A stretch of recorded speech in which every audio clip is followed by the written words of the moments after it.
Hello everyone, welcome to the online lecture series of vehicle testing and homologation. I am Milan Trivedi, professor at LG Institute of Engineering and Technology. So far in VTH, we had completed 3 chapters. Now we are starting with the 4th chapter, that is vehicle performance testing. Majority in this chapter, we are going to deal about the different energy consumption mode. Apart from that, we are having number of tests such as testing the turning circle radius, steering impact test, steering effort test, as well as we are going to discuss about the different emission modes. Okay, so let's begin our session. We will start off with the first topic, that is the energy consumption in automobile. Talking about the energy consumption, we are just using only 15% of effective energy out of 100% of energy which is generated by the fuel. Rest 85% of energy is getting wasted at some region. So we are going to understand at which particular area how much amount of energy is getting consumed. Okay, if we understand this thing very properly, then at least we can get certain idea that if we make certain change in that particular process, then we can improve the efficiency.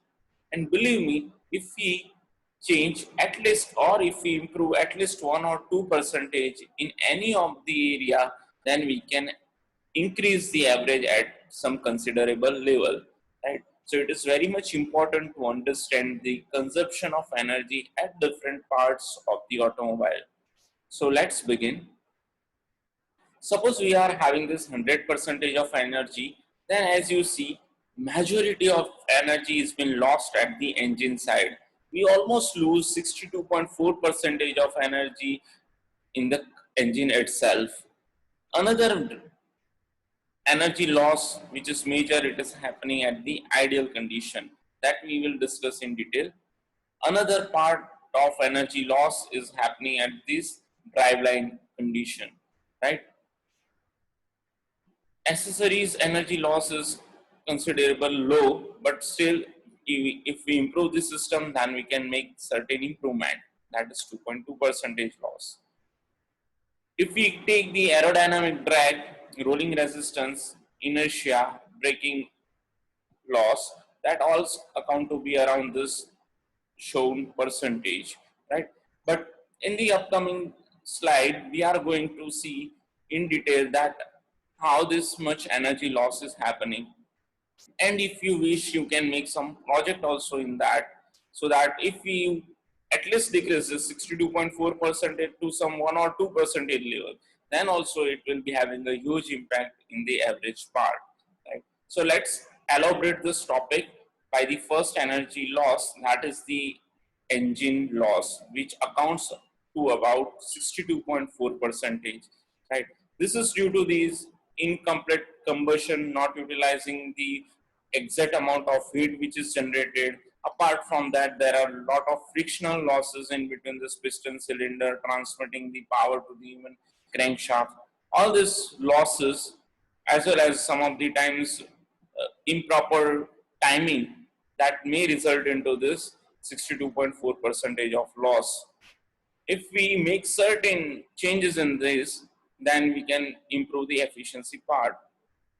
Lot of research is going on this particular field, but it actually combines lot many of branches, such as you need to understand the chemistry so that the combustion result into proper way. Apart from that, you need to have understanding of mechanical field also, so that you come to know that this part of friction can be avoided, right? You can make improvement in the material segment also. Improving in the material segment may result into the longevity of the life of material, right? As well as it may reduce the friction, it may reduce the noise, vibration. So making certain changes, you can increase the efficiency. But engine loss right now is about 62.4%. Second one is the idling loss. This can be avoided by improving the proper transport system or traffic signal system, because it is having a major loss. About 17.7% of fuel is being lost at traffic signal itself, keeping the car at just ideal condition. But yes, nowadays many of the automobile manufacturer had made major changes. We are having a, in the Cias, if you see, we are having a starter generator system, so that when you stop the car, the engine power is cut off, which is actually saving a fuel in a considerable amount. So you can have a project work even in this particular area also to improve the engine loss happening at the idling condition. The third loss, which is less, but still, if you wish, you can make certain change in that. Third loss is due to the accessories. Accessories is actually consuming this about 2.2 percentage, which actually includes all the power steering system, suspension system. Then we may have this music system, air conditioning system. So all are using about 2.2 percentage. Another one is a driveline loss, or we are calling it as a transmission loss. Losses due to the gear clashing. This is about 5.6 percentage. If we make certain improvement in this particular area, then we can increase the efficiency. Even continuous variable transmission system are batterly designed nowadays to increase the mileage of the vehicle, right? But on an average, currently we are having 5.6 percentage of loss due to the driveline condition. Next one is the aerodynamic drag. Aerodynamic drag is accounting about 2.6 percentage of loss in the vehicle. Obviously, you need to make certain changes in the design of the car so that airflow or glides very easily, making just less impact on the car. In that way, you can design the car. If you are designing the car in such a way so that aerodynamic drag is less, then you can save this percentage of loss. But yes, it is a different area. You need to have an idea of fluid flow analysis. Nowadays, a lot of softwares are available, which is showing the result directly. So, making or improving the design of a car have a lot of impact on the aerodynamic drag. Next one is the loss due to the rolling resistance. Right, in order to move tire forward to the road, we are actually losing almost 4.2 percentage of efficiency. This can be improved if we make certain changes in the car. If we make the car a bit lighter, then it can be improved. Next one is the overcoming inertia and the braking loss. If we are braking frequently, obviously there is a loss in the efficiency, as well as if the self weight of the car is more, then also we are losing about 5.8 percentage of efficiency. Let me give you one example on this. Sometimes it may happen that if you increase the car weight, you will have better stability. The chances of rollover of the car would be less. At the same time, if we are increasing the weight, the problem is that the mileage of the car would be lower. And if we keep the car weight less, then there is a chances of rollover, but you will get the better mileage. You might have heard that Ford Figo and Swift, this both car was in same price band over the years, but still there was a major difference in the mileage part. The only reason was that the Ford Figo is a bit heavy, whereas Swift is less in weight. But at the same time, if you observe, then the Ford Figo is giving less mileage, whereas in the Swift you will get better mileage. So this remains a debating part, but you can have certain parameters, or if you study certain aspect, then you can reach to the optimum condition. So this was all about the different energy loss. Now let us understand the emission process. From this also you will get the idea that by making improvement in this particular area, you can actually increase the efficiency. Right? Now most of the time what is actually happening is, in ideal state it is required that if you mix fuel with the air and if you ignite, then the gases which is required to be liberated is carbon dioxide, water vapor, and unaffected nitrogen. Nitrogen is always present in the air. That kind of nitrogen, unaffected nitrogen, can be released from the engine. But this is an ideal state. We are not actually achieving this kind of state. What actually happening is, if we ignite the fuel, mix it with the air, then we are resulting out into the unburnt hydrocarbon. We are resulting into NOx development, carbon monoxide development, carbon dioxide, water vapor formation. This is the ultimate generation. But if the chemistry is proper, exact timing is proper, then this state, first state, ideal state, up to near area it can be achieved. And this has been proven also.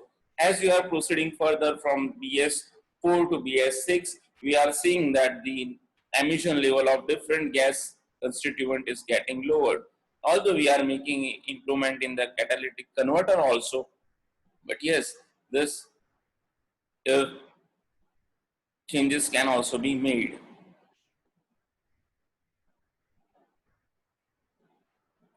Now let us understand the different types of vehicle emissions. Although we are having some idea about this particular topic, but we are going to see that in brief. Basically, we are having two different types of vehicle emissions. First, that is coming from the exhaust part, and another one is evaporative emission. Right now, the gases which is liberated from the exhaust gases, that is exhaust gas emissions. So carbon dioxide, carbon monoxide, NOx, particulate matter, that all comes under this exhaust emission.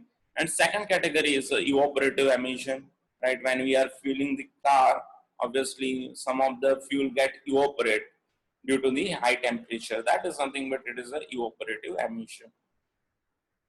Now let us understand the different types of gases present in the exhaust gas. First one is a sulfur oxide. Sulfur oxide is very much difficult to identify, as it is one of the colorless, odorless and tasteless gas, and it is affecting the respiratory system. So the amount of sulfur oxide must be lower in the exhaust gas. We need to design in such a way, but it is somewhat difficult to identify because it is not having any smell. You cannot taste, it does not have an impact on the taste part, as well as it is totally colorless gas. Second one is a nitrogen oxide. Nitrogen oxide, you can identify from its color. It is not only reddish brown in color, but it is having a major impact. It is depleting the ozone layer. It may form the acid rain. So it is very much desired to have a minimum generation of nitrogen oxide. But the advantageous part is that you can identify the presence of nitrogen oxide from its color. Next one is the hydrocarbon. Normally, our all the fuel is made up of the chain of hydrocarbon. If it is left unburned, if combustion is not proper, then you will result out into the formation of hydrocarbon, right? Which can be identified from its smoke. You will be having a formation of smoke. The effect of hydrocarbon is the formation of ozone layer, as well as someone face leukemia, that is blood cancer, also may result out if hydrocarbon level is not controlled. Another one is the carbon dioxide. It is non-harmful gas although, but the impact of carbon dioxide is major, that it result out into the global warming formation, right? Which is a major issue nowadays. Another one is a lead. Lead is normally a heavy metal. This can be easily identified, but it has a major impact as it is disturbing the nervous system of the human being. But nowadays, if you observe carefully, you find that you you will see unleaded petrol, unleaded diesel nowadays, which is not having a content of lead in it. Next one is a carbon monoxide. Carbon monoxide is like sulfur oxide. It is very much difficult to identify as it is a colorless, tasteless gas, but it is a very toxic gas. Believe me, if you are there in the presence of carbon dioxide, carbon monoxide for almost 4 or 5 hours, then it can result into the fatality. Fatality means accidental death can also result out if you remain in the carbon monoxide. But carbon monoxide, whenever it is liberated into atmosphere, the oxygen present into our atmosphere react with it and result out into formation of carbon dioxide. So that's why we remains worry free. But if pure concentration of carbon monoxide is there, we cannot live in that particular environment.